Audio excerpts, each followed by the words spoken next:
Today, we're breaking down how New York Liberty head coach Sandy Brondello attempted to neutralize Caitlin Clark, and whether her strategy paid off.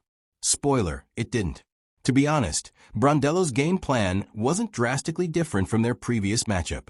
The core idea remained the same: apply pressure to Caitlin, swarm her with defenders. But this time, there was a major setback. The Liberty were without one of their top defenders, Leon Febick. That absence made things far more difficult. Right from the jump, Caitlin Clark caught fire. She exploded for 25 points in the first half, hitting 9 of 13 shots, while also grabbing 5 rebounds and dishing 3 assists. Her primary defender? Natasha Cloud, who brought her usual aggressive, physical style. But this time, the refs were actually blowing the whistle. Caitlin took contact, slaps, hacks, and Cloud quickly got into foul trouble, which hampered her impact on defense. In semi-transition situations off defensive rebounds, not turnovers, the Liberty consistently failed to locate Clark. Defenders like Maureen Johannes often got switched onto her, which was a clear mismatch in Clark's favor. New York threw a variety of defensive schemes at her: full court pressure, defensive switches, traps on ball screens.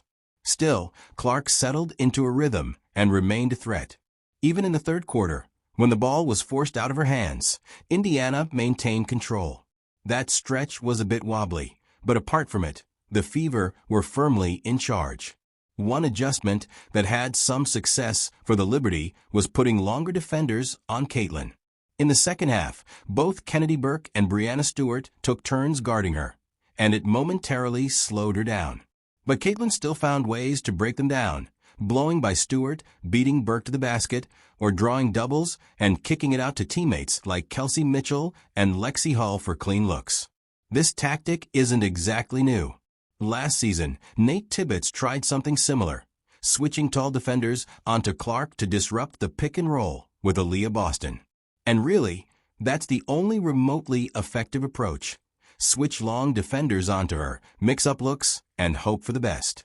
But that kind of defensive focus creates its own problem.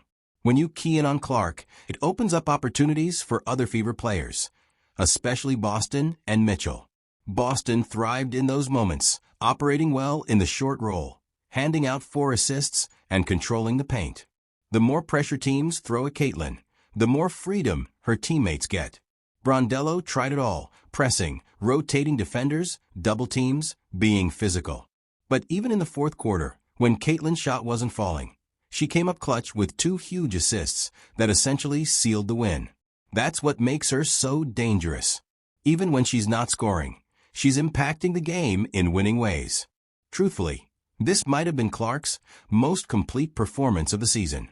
She played smart, stayed in control, and for most of the night was completely unstoppable. From a strategic perspective, it seemed like the Liberty were in a constant scramble, testing everything, with none of